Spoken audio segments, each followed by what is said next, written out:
ओम शांति। 21/3/2025 के साकार अनमोल धारणा युक्त ईश्वरीय महावाक्य हैं। मीठे बच्चे, तुम्हें अपने योग बल से सारी सृष्टि को पावन बनाना है। तुम योग बल से ही माया पर जीत पाकर जगत जीत बन सकते हो। क्वेश्चन, बाप का पाठ क्या है? उस पाठ को तुम बच्चों ने किस आधार पर जाना है? आंसर है, बाप का पाठ है सबके दुख हरकर सुख देना, रावण की जंजीरों से छुड़ाना। जब बाप आते हैं तो भक्ति की रात पूरी होती है। बाप तुम्हें स्वयं अपना और अपनी जायदाद का परिचय देते हैं। तुम एक बाप को जानने से ही सब कुछ जान जाते हो। गीत तुम ही हो, माता पिता तुम ही हो। ओम शांति। बच्चों ने ओम शांति का अर्थ समझा है, बाप ने समझाया है। हम आत्मा हैं। इस सृष्टि ड्रामा के अंदर हमारा मुख्य पार्ट है। किसका पार्ट है? आत्मा शरीर धारण कर पार्ट बजाती है, तो बच्चों को अब आत्म अभिमानी बना रही हैं। इतना समय देही अभिमानी थे, अब अपने को आत्मा समझ बाप को याद करना है।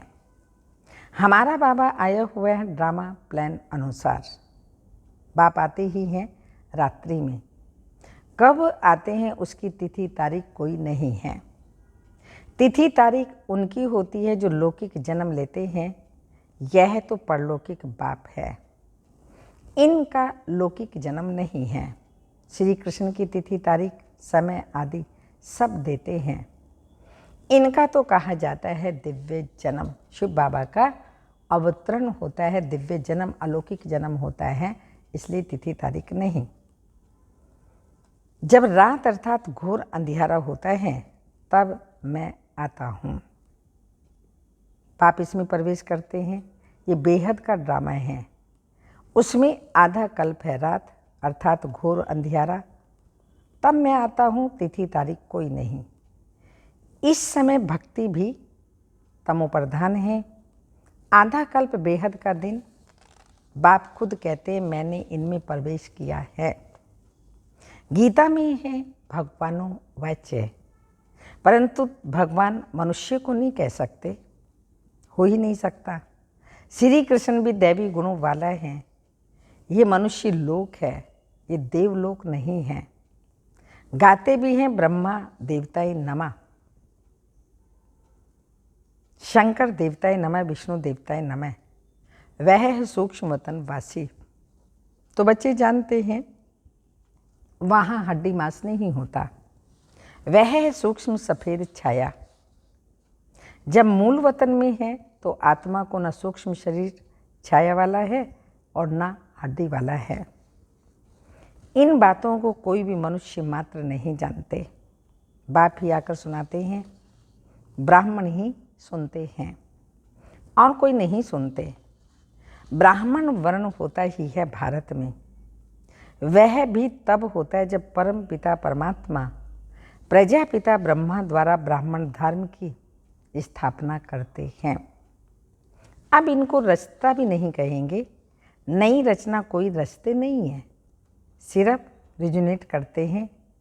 बुलाते भी हैं, हे बाबा पतित दुनिया में आकर हमको पावन बनाओ। अभी तुमको पावन बना रहे हैं। तुम फिर योग बल से सृष्टि को पावन बना रहे हो। माया पर जीत पाकर जगत जीत बनते हो। योग बल को साइंस बल भी कहा जाता है। ऋषि मुनि आदि सब शांति चाहते हैं, परंतु शांति का अर्थ कोई समझते ही नहीं। यहाँ तो जरूर पाठ बजाना है ना, शांति धाम में स्वीट साइलेंस होम। तुम आत्माओं को अब यह मालूम है हमारा घर शांति धाम है। यहाँ हम पाठ बजाने आए हैं। बाप को भी बुलाते हैं, हे पतित पावन दुख हरता सुख करता आओ, हमको इस रावण की जंजीरों से छुड़ाओ। भक्ति रात और ज्ञान है दिन। रात मुर्दाबाद होती है, फिर ज्ञान जिंदाबाद होता है। ये खेल है सुख और दुख का। तुम जानते हो, पहले हम स्वर्ग में थे, फिर उतरते उतरते आकर नीचे हेल में पड़े हैं। कलयुग कब खलास होगा, फिर सतयुग कब आएगा, ये कोई नहीं जानते। तुम बाप को जानने से बाप द्वारा सब कुछ जान गए हो। मनुष्य भगवान को ढूंढने के लिए कितना धक्का खाते हैं, बाप को जानते ही नहीं। जाने तब जब बाप आकर अपना और जायदाद का परिचय दे। वर्षा बाप से मिलता है, माँ से नहीं। इनको मम्मा भी कहते हैं, परंतु इनसे वर्षा नहीं मिलता। इनको याद भी नहीं करना है। ब्रह्मा विष्णु शंकर भी शिव के बच्चे हैं, यह भी कोई नहीं जानते। बेहद की सारी दुनिया का रचयिता एक ही बाप है, बाकी सब है उनकी रचना या हद का रचयिता या हद के रचयिता। अब तुम बच्चों को बाप कहते हैं, मुझे याद करो, तो तुम्हारे विक्रम विनाश हो। मनुष्य बाप को नहीं जानते हैं तो किसको याद करें। इसलिए बाप कहते हैं कितने निधन के बन पड़े हैं।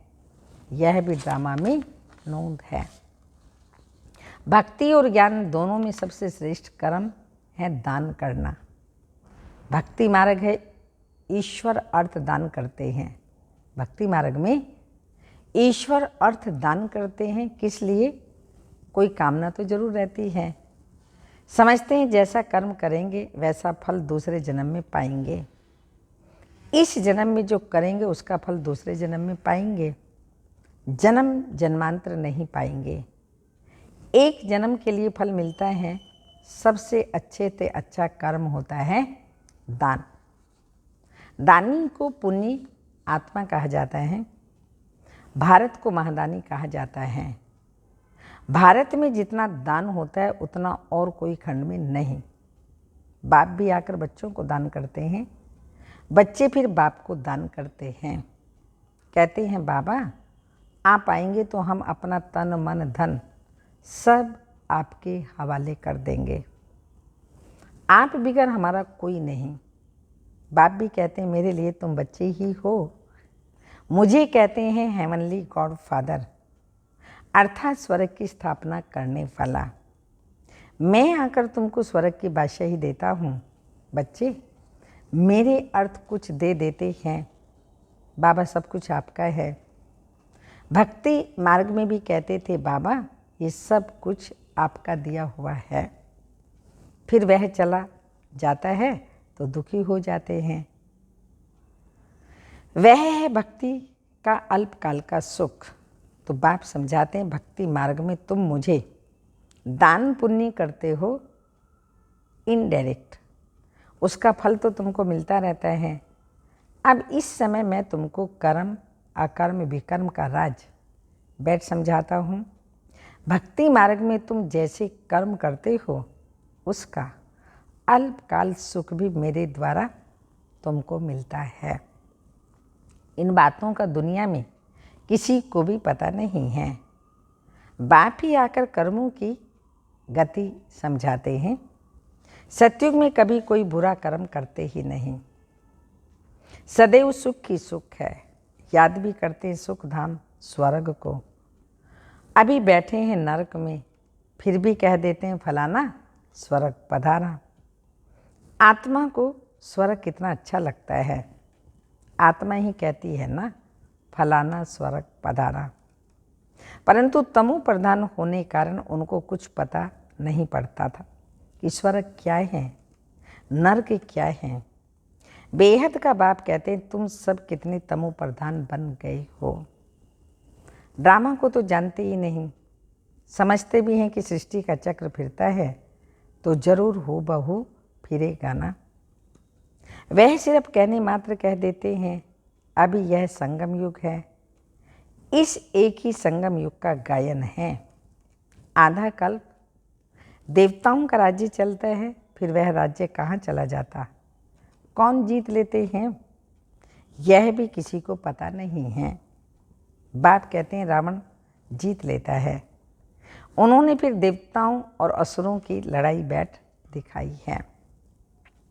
अब बाप समझाते हैं 5 विकारों रूपी रावण से हारते हैं, फिर जीत भी पाते हैं रावण पर। तुम तो पूज्य थे, फिर पुजारी पतित बन जाते हो, तो रावण से हार गए ना। ये तुम्हारा दुश्मन होने के कारण तुम सदैव जलाते आए हो। हर वर्ष रावण को जलाते हैं ना, दुश्मन है, इसलिए बाबा कहते जलाते आए हो, परंतु तुमको पता नहीं है। अब बाप समझाते हैं रावण के कारण तुम पतित बने हो। इन विकारों को ही माया कहा जाता है। माया जीत जगत जीत। ये रावण सबसे पुराना दुश्मन है। अभी श्रीमत से तुम इन 5 विकारों पर जीत पाते हो। बाप आए हैं जीत पहनाने। ये खेल है ना। माया ते हारे हार है, माया ते जीते जीत। जीत बाप ही पहनाते हैं, इसलिए इनको सर्वशक्तिमान कहा जाता है। रावण भी कम शक्तिमान नहीं है, परंतु वह दुख देते हैं। है शक्ति लेकिन दुख देने की, इसलिए गायन नहीं है, तो गायन भी नहीं होता है क्योंकि दुख देता है। रावण है बहुत दुस्तर, तुम्हारे राजा ही छीन लेते हैं। अभी तुम समझ गए हो हम कैसे हारते हैं, फिर कैसे जीत पाते हैं। आत्मा चाहती भी है हमको शांति चाहिए, हम अपने घर जावें।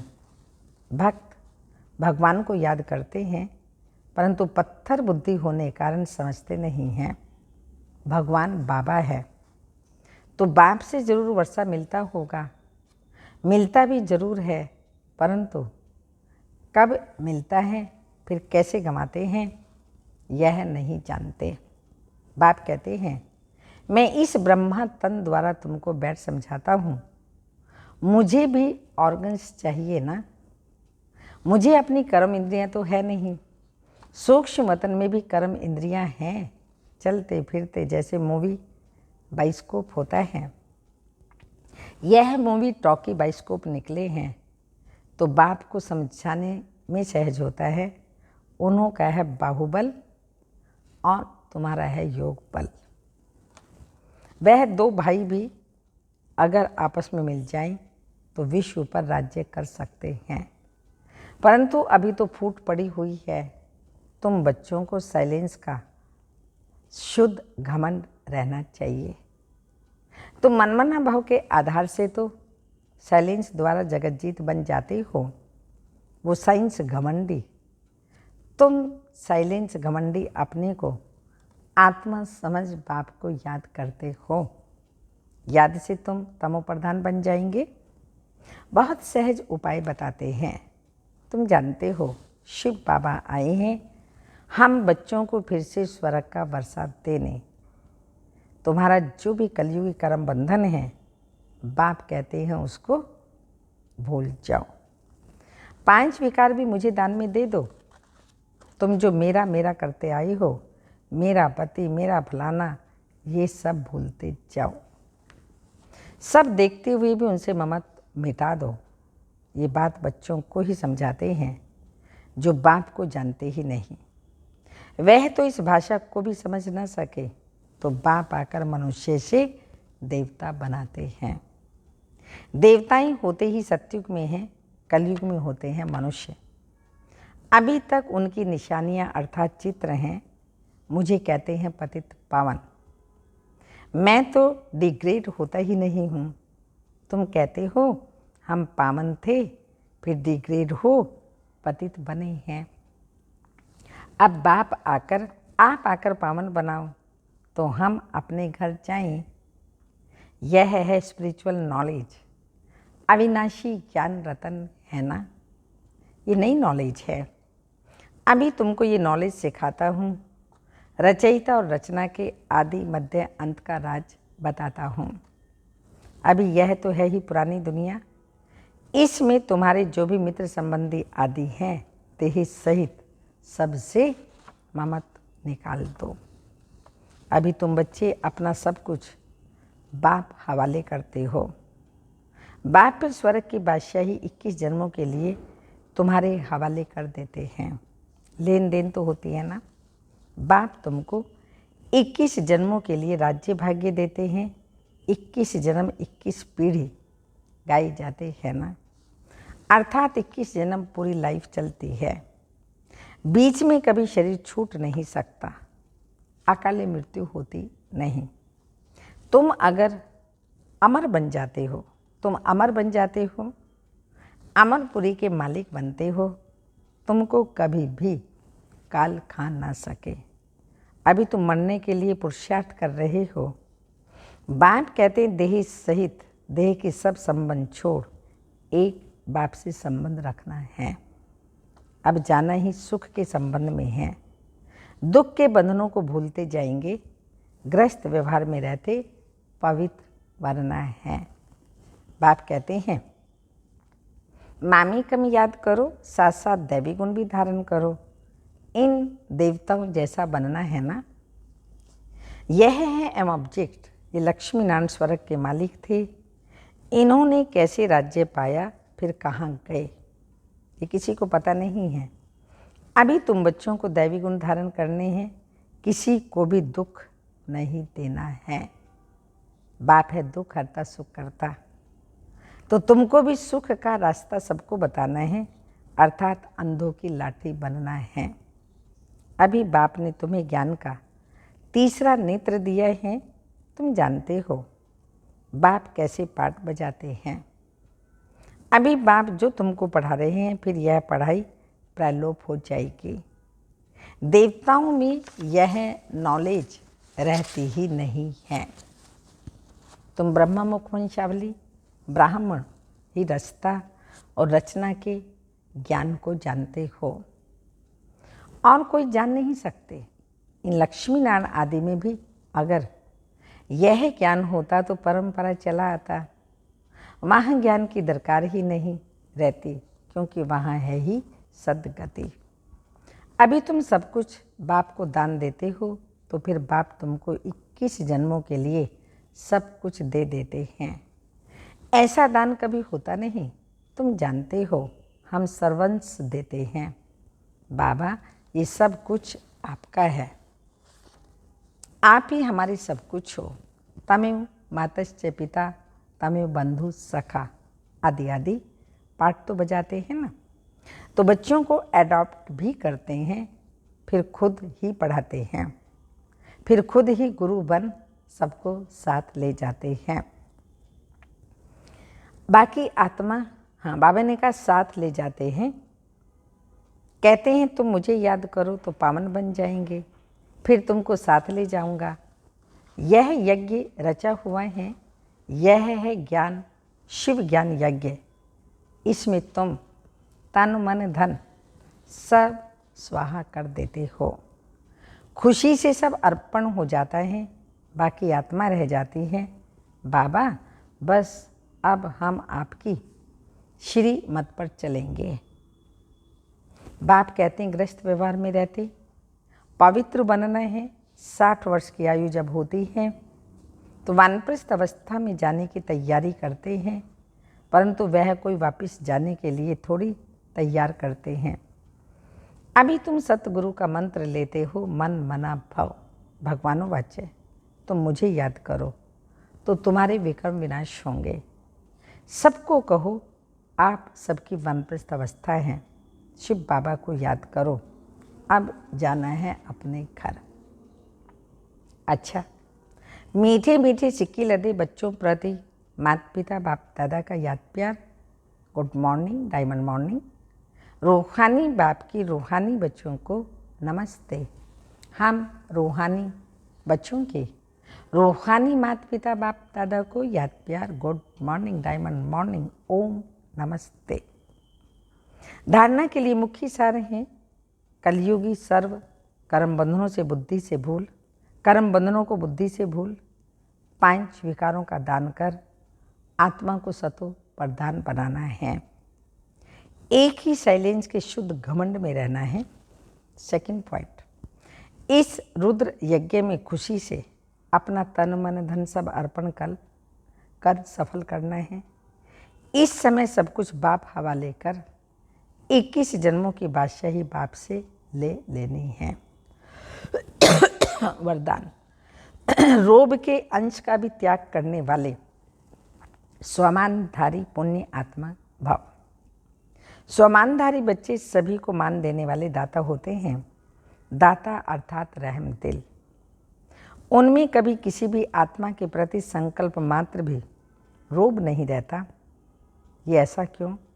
ऐसा नहीं करना चाहिए, होना नहीं चाहिए। ज्ञान ये कहता है क्या? आदि आदि। यह भी सूक्ष्म रोब का अंश है। लेकिन स्वमानधारी पुण्य आत्माएं गिरे हुए को उठाएंगे, सहयोगी बनाएंगे। वह कभी ये संकल्प भी नहीं कर सकते कि यह तो अपने कर्मों का फल भोग रहे हैं, करेंगे तो जरूर पाएंगे। आदि आदि। इन्हें गिरना ही चाहिए। आदि आदि। ऐसे संकल्प आप बच्चों के नहीं हो सकते। स्लोगन। संतुष्टता और प्रसन्नता की विशेषता ही उड़ती कला का अनुभव कराती है। अव्यक्त इशारे। सत्यता और सभ्यता रूपी कल्चर को अपनाओ। सत्यता की शक्ति की निशानी निर्भयता। कहा जाता है सच तो विठो नच, अर्थात सत्यता की शक्ति वाला सदा बेफिक्र निश्चिंत होने के कारण, निर्भय होने के कारण खुशी में नाचता रहेगा।